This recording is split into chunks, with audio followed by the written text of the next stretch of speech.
প্রথম কথা যে দেখতে পাচ্ছেন হাতের এই যে মণিবন্ধন, জাতকের একের অধিক মণিবন্ধন, মানে জাতক তার জীবনে যে অর্থ উপার্জন করেছেন সেই অর্থকে ৩-৪ প্রজন্মের জন্য রেখে যেতে চান।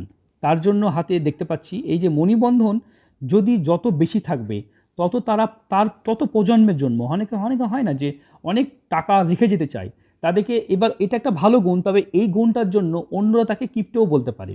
তবে তারা মিতব্যয়ী বা একটু অর্থকে ধরে রাখা জানে, এবং অর্থ ধরে রাখা জানা এটা ভালো অভ্যাস, খারাপ অভ্যাস নয়। এখন আমরা দেখব আজকে হাতে আলোচনা করার সময় আমরা প্রথম যেটা দেখব হাতে আয়ু রেখা। দেখুন আয়ু রেখা বলে দেবে যে মানুষটা কতদিন বাঁচবে, তার জীবন শক্তি কেমন হবে, তার মনোবল কেমন হবে, তার আত্মশক্তি কেমন হবে, এগুলো বলে দেবে।